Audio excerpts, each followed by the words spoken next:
Okay, hello everybody. Oh, we've got a lot of people still coming in. So today I'm going to be speaking about Android architecture components. So who is an Android developer in this audience?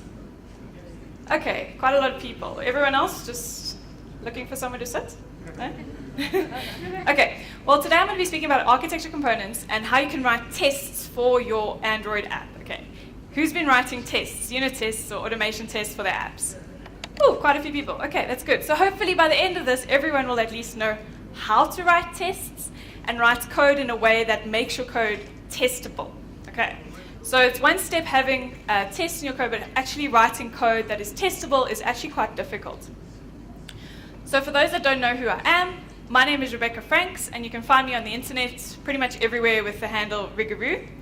I'm an Android developer at a startup called Over, where we make a photo editing app, which is pretty cool.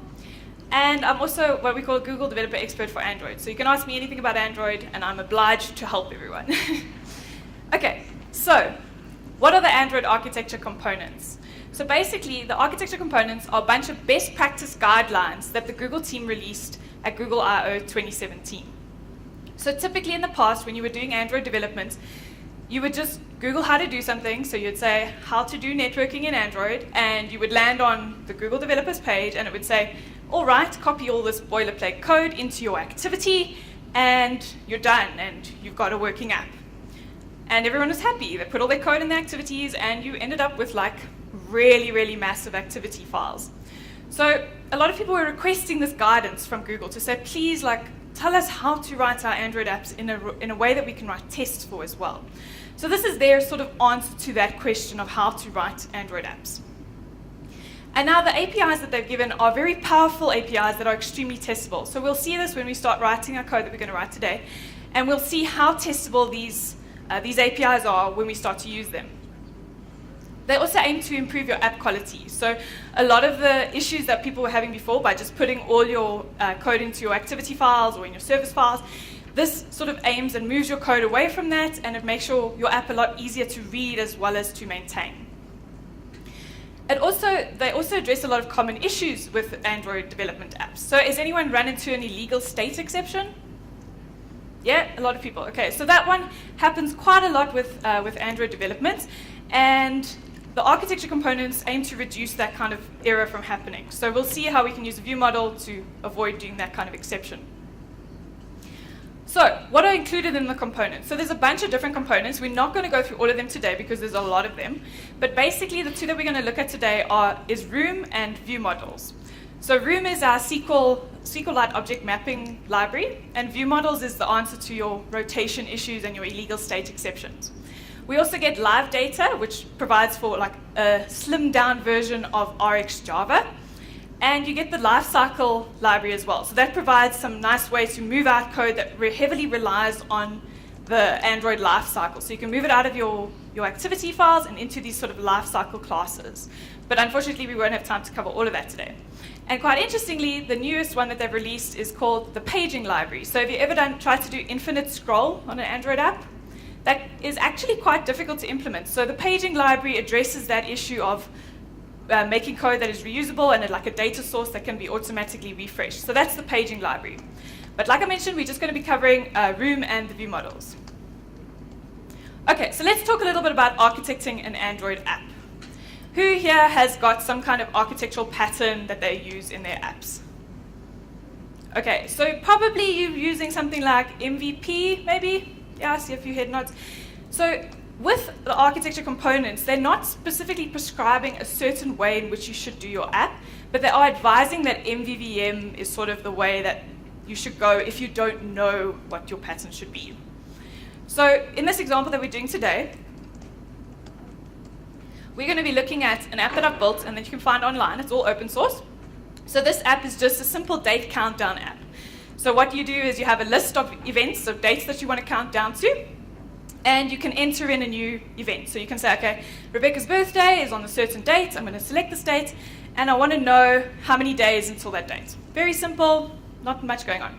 So you can find the Android and the Kotlin version as well online if you want to. So I thought about doing this whole presentation in Kotlin because it was just after PJ's Kotlin talk.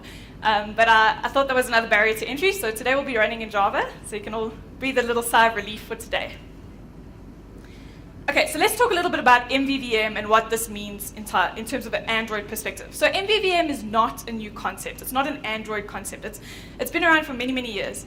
And basically it boils down to 3 different components. So you have your view model, and your model.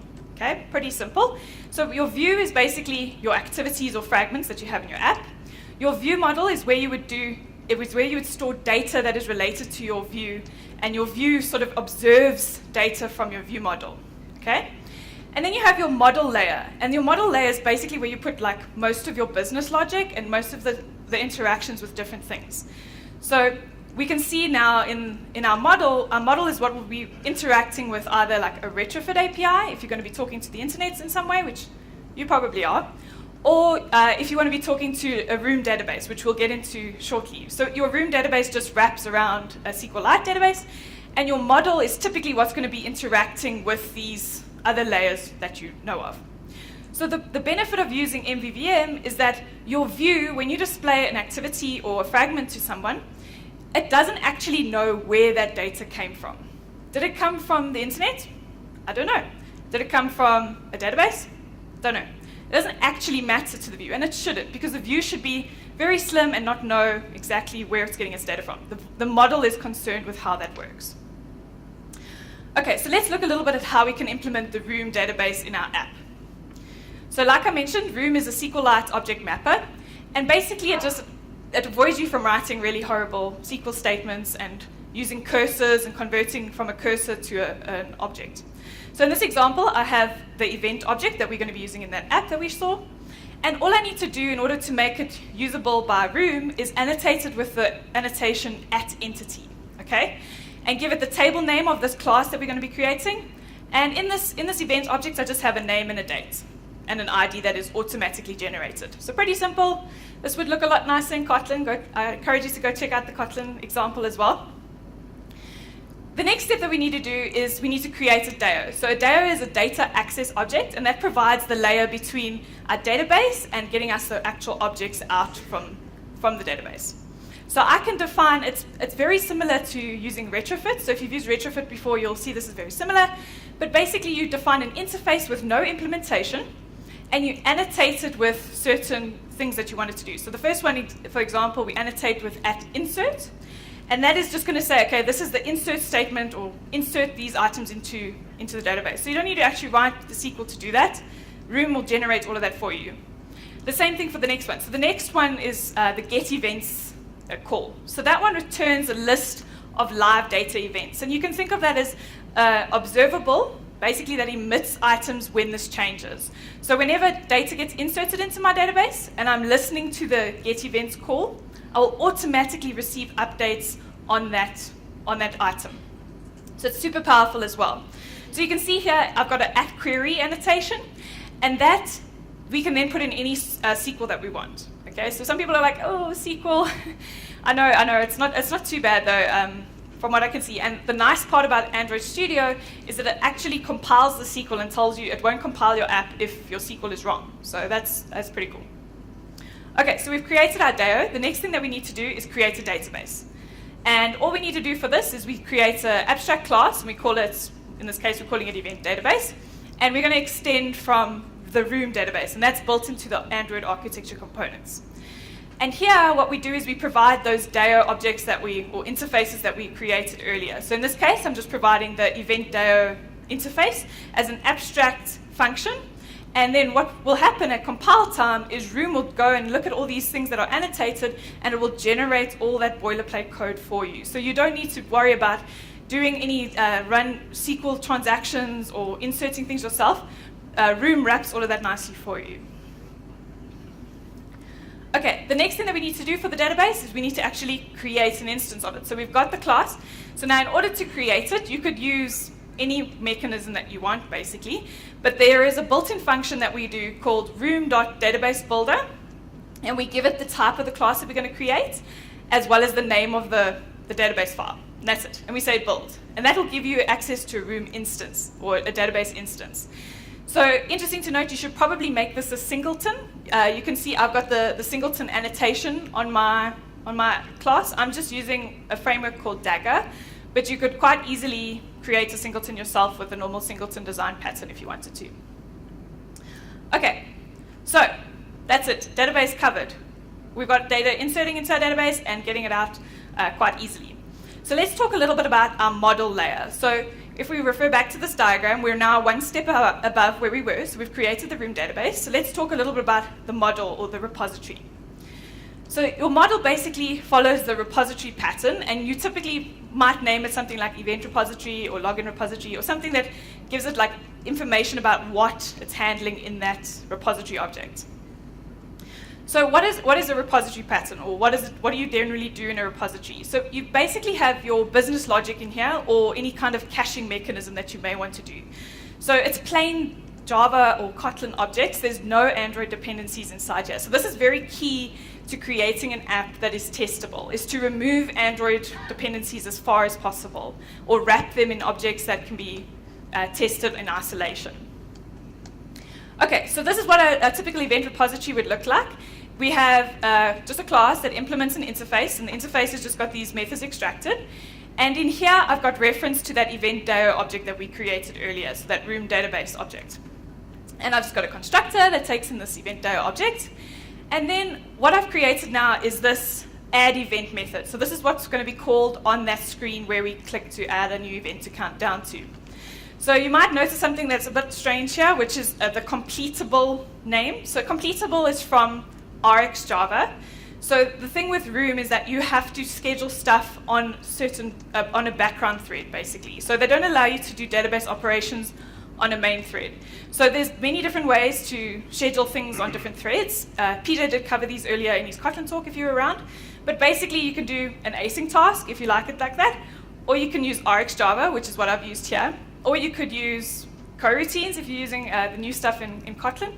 But basically this RX Java thing is just, a completable is an observable, an RX Java observable that does some task without emitting a value. So it's just like, okay, do this task and I can schedule it on whatever thread I want. So it's just a wrapper around my current task execution. So you can see in this add event method, I'm just doing one thing. So I'm checking, is the event null? If it is, throw an exception. Otherwise, call the event DAO and insert this event that has just come through into my object. Okay, so we've covered repository layer. Let's talk a little bit about our view model layer. So a view model, we can see now we've moved one layer up in our diagram. And basically, your view model is either like your add event view model or your event list view model. So this is what backs your view layer. And you can store any data in there or do any sort of interactions with your repository layer here. Okay, so what is a view model in terms of Android, in Android sense? Okay, so a view model is an actual class that Android exposes, and it has its own life cycle, okay? So we get a view model scope, or should I say not life cycle, but scope. So a view model has its scope where it can outlive an activity or fragment that it has. So this is what's key to be able to do stuff like screen rotations. Your view model is what really helps with that, because that outlives a screen rotation of an activity.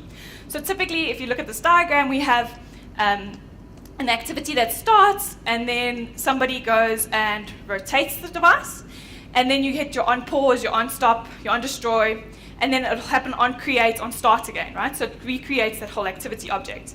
So now your view model that you've got there is the same view model object throughout that whole life cycle. So that's what's really key to this view model object. And what it is it's basically the VM in your MVVM architecture. And you can store and manage your UI related data inside your view model. Like I said, it survives your config changes. And this also allows you to prevent memory leaks. So anyone dealt with memory leaks in Android? A few people. Okay, so basically memory leaks are really, really easy to create in Android. So hopefully by using view models, you don't even need to think about having them. Okay, so let's create our view model. So in this case, I've created an add event view model. And this extends from the view model class. So this is the Android architecture components class that we're extending from. And here I've just got some dependencies. So you can see I'm depending on the event repository. And because I'm using Dagger, I can inject it in, but don't worry too much about that. You can just pass it in a constructor if you want to. And I have some things stored in here. So I have the name, the description, and the event date and time. So that's the data that backs that screen that we see on when we go to add an event to the database. And I just got a constructor that creates, when it's created, it just sets the date to now. Okay, so when a person clicks on the add event button or clicks on the add button, what happens? So we create this new event object that we've got. We give it the description, the name, and the date that we've stored locally in this view model. And then we call the event repository. We say, hey, event repository, this is the event that I've created. Go do whatever you do with this, wherever you put it. I don't care if you put it online or if you put it locally. And this is basically with RxJava, you need to say which thread to run what on. So exactly this observe on Android schedulers.main thread just says, notify me on the main thread, but run this, the subscribe on says run this on a background thread. So that's just some RxJava stuff that Peter had some cool extension functions for in Kotlin. Okay, so now that actually doesn't run anything. So I actually want to call subscribe on my RxJava object, and then I will get, this thing will actually run, okay?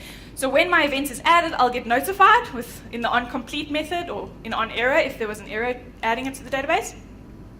And then I can do something with it. So in this case, I'm just logging it out to the Android logger, but you could quite easily set some other data or spin something or show a dialog or something like that.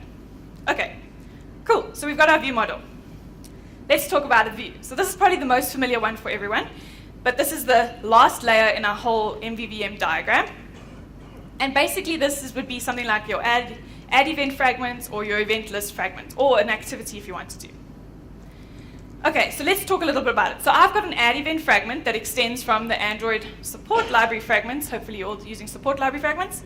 And inside this, I've just got a button. So that button is the button that I click when I add an event. And I've got the view model. So that is reference to what we've just created. You will see I don't have any reference to a repository in here. I don't have any reference to a database as well. I've just got a reference to the add event view model. Okay. And then we have an onCreate view. So lots of little boilerplate that we probably all used to as an Android developer. It's just got the fragments, the layout that we're going to create. And I'm going to call setup view model here. So this is the important part. So setup view model goes and says, add event view model must equal to this function. Okay, so this is a built-in function into the Android architecture components library as well. And this says, look at your view model provider. So say, give me a provider for this activity or fragment that I'm in, and give me the add event view model class that you have. Okay. So in the background, what happens here is Android goes and says, okay, we don't have an instance of add event view model when I first start that activity up, so I'm going to return you a new instance. Okay? If the screen has been rotated and this is the second time this is being called, but now this is a new fragment, what will happen is the Android system will say, okay, I've already created one of these view models, so I'm going to return you the instance that already exists. So that helps you with handling the screen rotation stuff, because all your data is still stored in that view model. Okay, and then just a standard click listener. So I have a button. When it's clicked, I say add event view model dot add event. Okay, and in this case, I just finished the activity that I'm currently in. So one thing to note that I don't have on these slides is that what you would be doing is where someone types in on an edit text or something like that, you would have callbacks or text change listeners that are automatically updating the data in the view model. Okay, so there's many different ways. You can use data binding. You can just do it manually or something like that. But at this point, when we call add event, my view model already has all that data stored inside it. So it just needs to say, okay, add the event. You know what event you should create. Okay. Cool. So let's just take a quick look at the example again. So like we mentioned, so we've got now an activity that creates an event that we count down to, select a date, select OK, and we add that event, and we've got that event list in our thing. So we've created that whole flow of adding an event to a database, just with those few layers that we have. At this point, you're probably all like, okay, that was quite a lot to take in, and we've basically just built a small section of an app without actually doing too much. So let's stop for a second and think about it, right? Now, if we want to chat about tests. Okay, so we've written our app, and now we actually think, okay, I should be a responsible citizen and write tests. Okay, so most people don't write tests, and this is how I feel when I don't see any tests on anyone's code, is that pretty much you want to be writing tests for most of your app, okay? So let's chat about where and what you should be testing.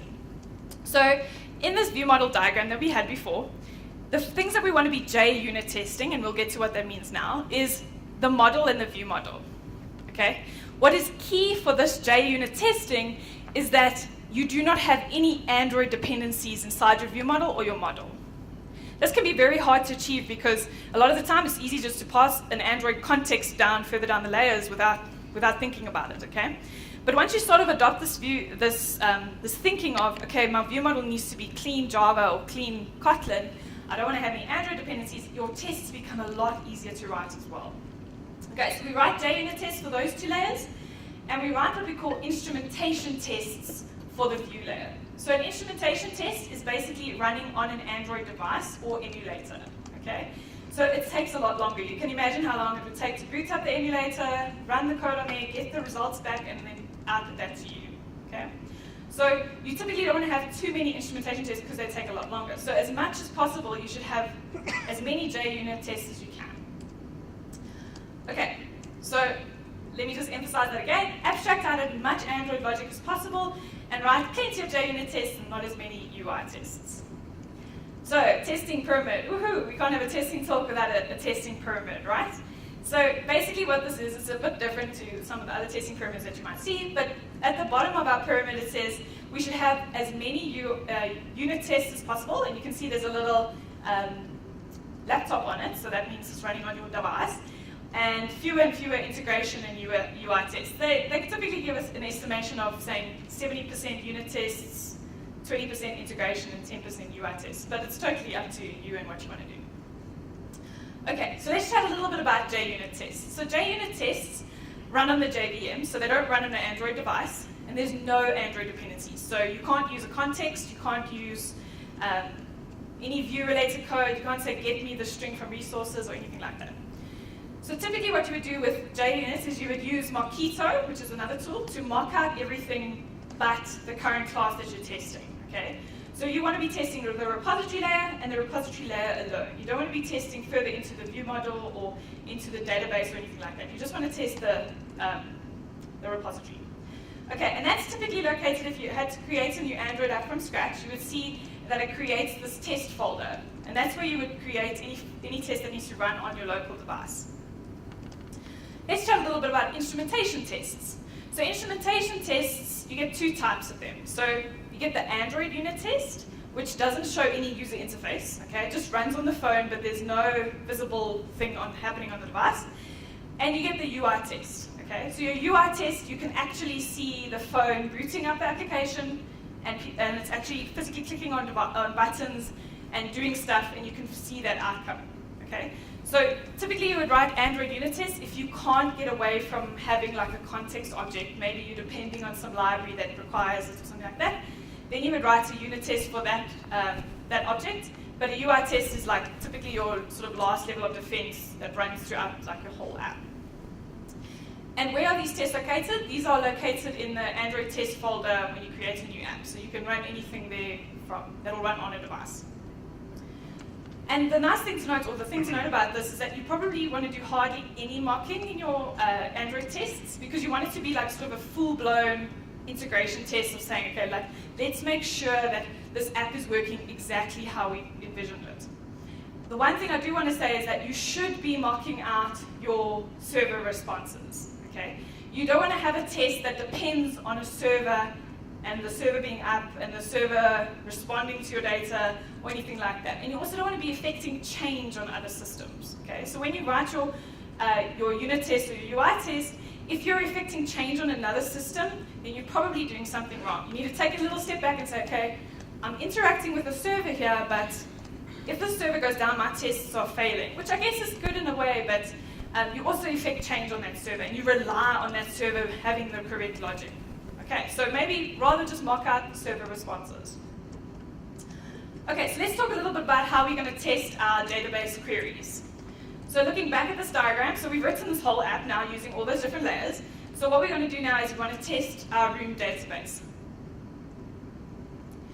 Before I get there, has anyone tried to test the SQLite database in Android? Okay, cool. well, then you won't know how horrible it is. But it's really, trust me, it's horrible. So testing a room database is much easier to do, and there's a lot of APIs built in that allow you to do that, so why not test it? You should be testing it. Okay, so in order to test it, this test needs to run on an Android device. Unfortunately, because it relies on the Android SDK for some parts, so it requires context. I know. But basically, this test would live in the Android test folder that we saw before, and we would annotate it with the run with Android JUnit for class runner. Okay? And this test, what we have is we have an event DAO, that we created earlier, and we have an event database. Okay? We're going to be testing the event DAO and that the queries that we've written on the event DAO are correct. So what we need to do in order to set up is Room provides this really great extension called a room.inmemory database builder. So if you remember from previous slides, we just created a database and we gave it a file name, and that created an actual file that we used. In this example now, we are creating an in-memory one, so when this test is finished, the data's gone. Okay? So that's great because you don't want to be affecting change on a file system that you have to go and clean up or do some other cleanup operations once you finish. So now it's all clean, it's in memory. So I create this in-memory database builder and then I call .eventDAO. Okay, so I've got my event DAO and I want to test my event DAO functions. So the first thing I do is I create a test. So I annotate it with the @test annotation, very similar to JUnit tests if you've written any. And in this case, I like to name my tests with the conditions in the name. I mean, it's personal preference, but that's what I like to do. And I say add events, and this should successfully add the event. And now if this test fails, I can immediately see it goes not doing this condition. So what I want to do in this test is I want to generate some test data. Okay, so I want to generate a test event. So it's just, this method is just creating a new object. And then I want to call add event on this event DAO. Okay, so this is the function I'm testing. The function is add event that I'm testing. And now what I want to do is I want to actually see that once I've added this event, I can get that event out. Okay? So I'm now calling, there's a built-in thing or an extension that you can write to get a value out from a live data object, which we didn't really cover, but don't worry too much about that. But basically, all I want to do is say, event DAO, give me the events that you've now got in your database. And then once I've got this events that are retrieved, I can assert that that one is the one that I've just inserted. Okay, so I've created this event, and I'm now getting it back from the database and saying, are these two names of these events equal? And then my test is complete and useful. Okay, so I'll probably write some more tests for the database, like to test all my different queries that I have, but we won't bore everyone with all of that testing. So let's move up one further into the model or repository layer. So how do we write tests for this? So testing your repository layer is probably the most important part where you should be writing the most amount of tests. So how we would do this is we create, this is in the in your test folder, so it's just a JUnit test, no Android dependencies. And in here I've got two things, or one thing that is marked out, and that is my event DAO, okay? Because I've already tested that. I'm convinced that my event DAO works as expected, okay? So that's why I annotate this with the @mock, and this is using Mockito. And then what I do, just ignore this one for now, the rule, but I have an event repository. So this is the object under test, okay? So this is the one that we're going to be writing all our tests for. So we're not going to mock the object under test. And the thing with Android live data and all that is that you get an instant task executor rule. And that you just add into your test and it will automatically run it on the main thread. So it's just something you need to add if you're doing tests with any of the architecture component stuff. Okay, and then how do we set it up? How do we set up this class for mocking and testing? We have a @before method that runs before everything else. And we have this one we just called a setup. And what we do is we run init mocks. So Mockito annotations.init mocks. And that'll go and scan your class and see, okay, which thing is annotated with the mock annotation, and it will create a mock for you, okay? And then what we do is we create an instance of this event repository object. So now we're actually testing the event repository, so we want to create an actual instance of it.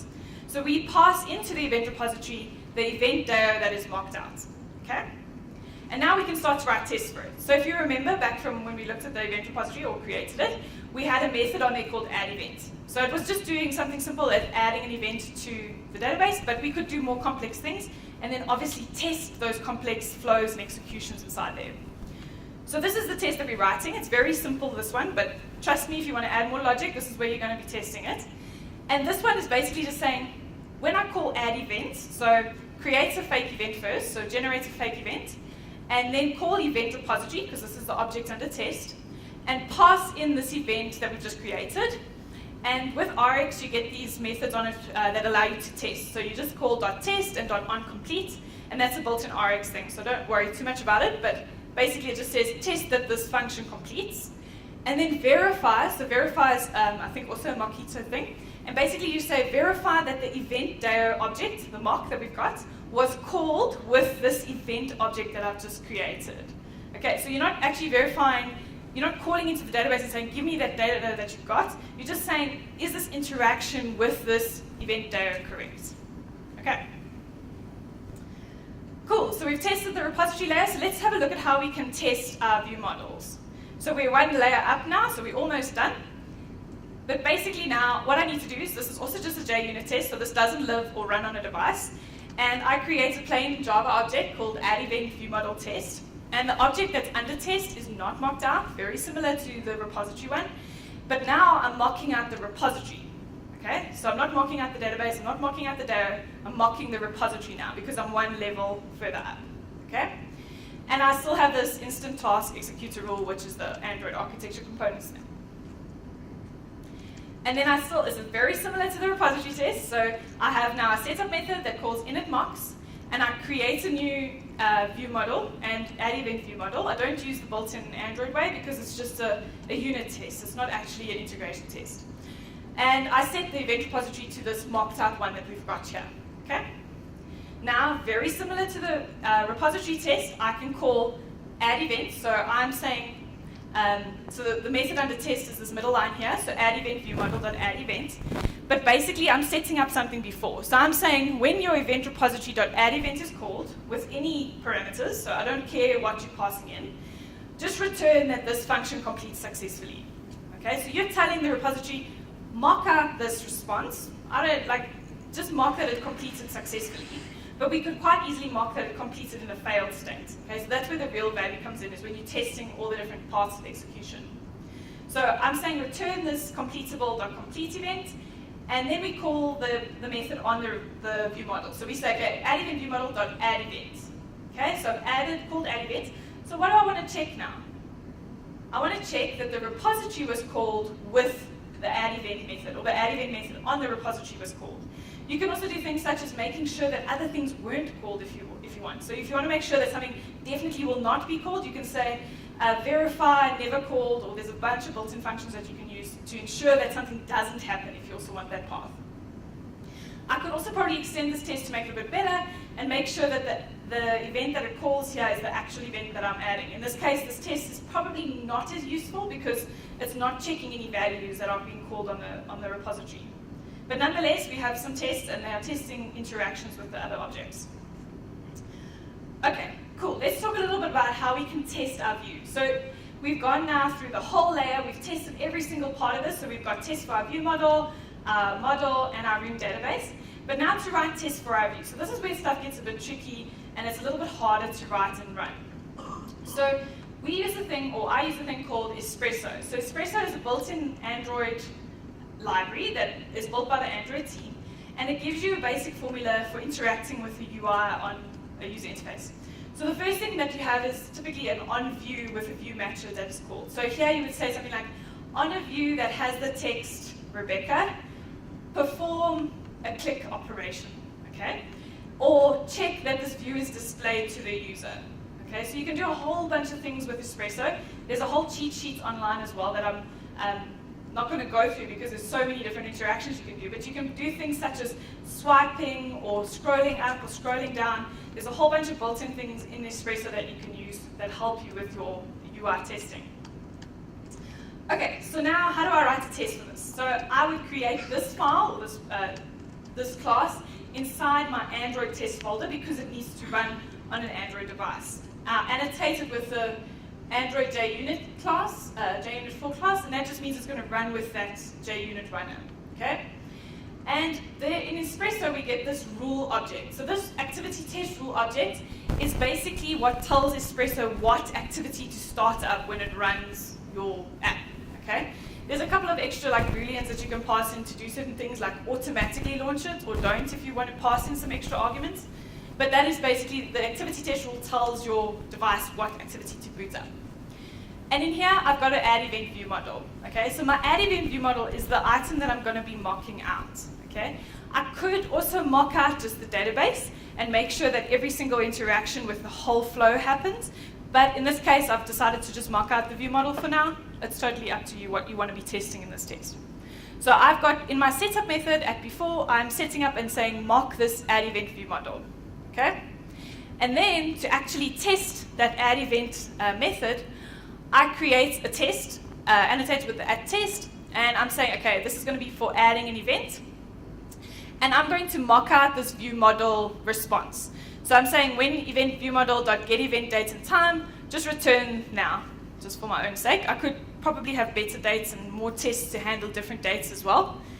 And then what I want to do is actually start clicking around on this UI. Okay, so I want to start saying on the view with a certain ID, so this is an Android ID mechanism, so I can say the edit text that has that title, where I type in my title, I want to perform the action of typing out text. Okay, so I'm going to actually see this visibly typing the words Christmas Day into this text box. Okay, and then I want to just close the soft keyboard after that. There's a whole bunch of built-in mechanisms for this kind of thing. And then the next thing that I want to do is I want to click on that set date button. So just to open up that calendar, click OK. And the next thing that I'm going to do is click OK on that calendar button. So I'm just setting it to the current time. And then I want to perform another click on the add button. Okay. And at this point, if anything in this flow crashes, this test will fail. Okay, so this is really nice sanity testing for you because you don't have to go now physically type every single time, so you can just run your test and say, oh, this activity is now crashing with this new change. You can also do things like assert that your activity has been destroyed after this point. So there's an espresso intents library that you can use, and that'll assert that this activity was destroyed with a result OK, if you wanted something like that.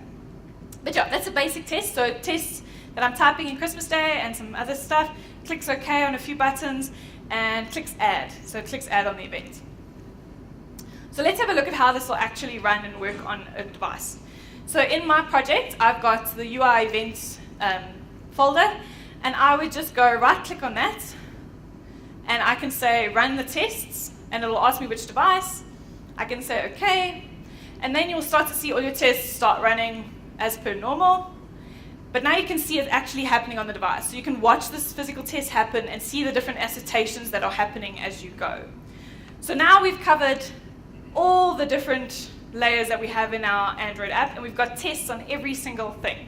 We probably want to add some more tests, like I said, for the whole integration flow, just to make sure that when I click on a button, it actually goes all the way down to maybe the network call and executes something on the network, but I would mock out that response. So you can do that as well. I just don't have that much time to cover everything.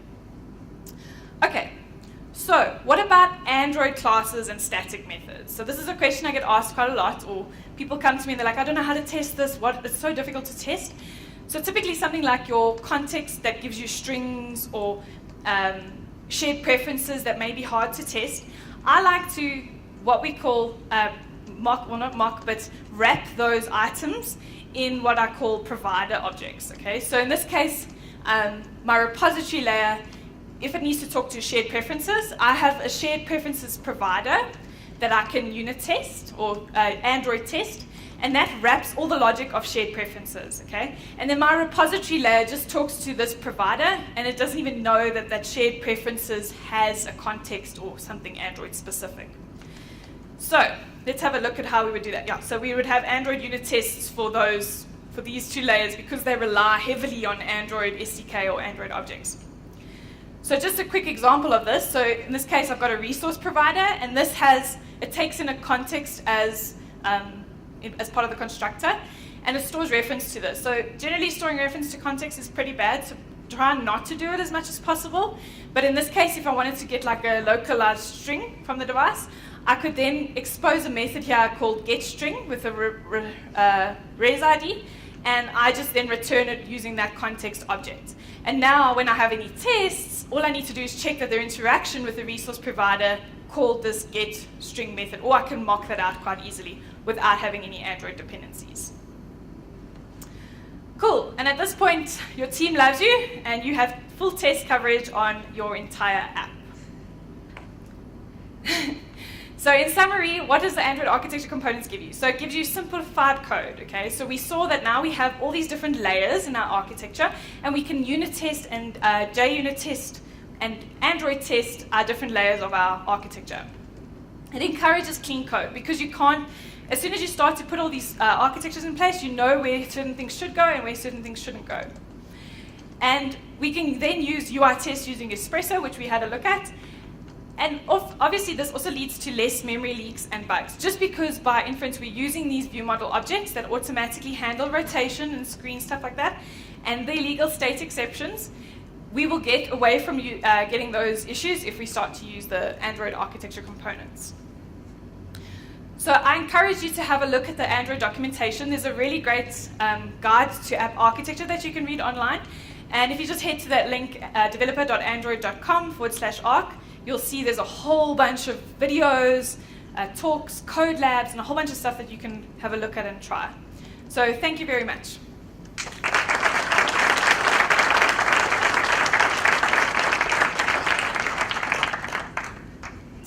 Any questions? Yeah. When you test slide, you had a few decorators that you tested, more than all of that stuff. Are those built into Java, or is it based on library? So they are. So the question was, are those annotations that I have, so at test and what was the other one, at rule and all of that, are those built into the Android ecosystem? So no, those are Gradle dependencies that you would add into your project. If you create a new Android project from scratch, you sometimes get those automatically. So it might add like unit testing libraries into there automatically, but some of them would come from external third-party things. Cool. Any other questions? Yeah.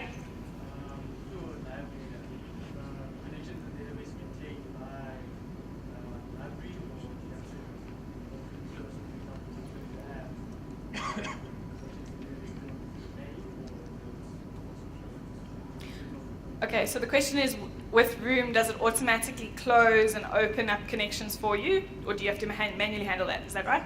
Okay, so Room automatically handles that for you. You don't have to worry about opening up a connection to the database and then closing it.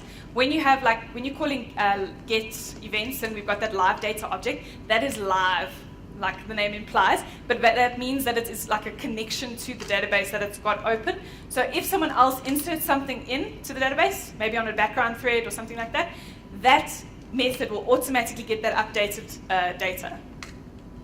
But if you did want to run something and manage your own transactions, so if you want to run like maybe 4 things in a transaction, open and close the database, you can do that as well, if you want to. But you probably shouldn't be doing as much of that. Cool. Anything else? Okay. Yeah. Yeah, just a question around the recycling. Yeah. Sorry, you have to speak up a little bit. I can't hear. I'm asking regarding the recycling views. Yeah. Yeah. Yes. So what you would typically do is your view model wouldn't have recycler view code in it. So your view model shouldn't have any Android code, and a recycler view is an Android class, okay? So your view model would just expose the list of data that the view would then put into a recycler view, if that makes sense. So you would observe the data from the view model inside your activity, and in your activity, when you get that data change, you then set up your recycler view or do whatever that requires. Cool? All right. Oh, one more question, yeah? So you had that shared preferences provider. What would be the best practice for maybe injecting that context? So I typically like to use Dagger to do that kind of thing, but you can just build up an injection class. It's very similar to maybe using Dagger. And then at start of the app, you would pass in the application context and not the activity context. So as soon as you start to store an activity context anywhere, you might get memory leaks, okay? So rather store or use the application context, and that can be injected at like boot of the app from the application object that you create. Cool. All right. Thank you, everybody.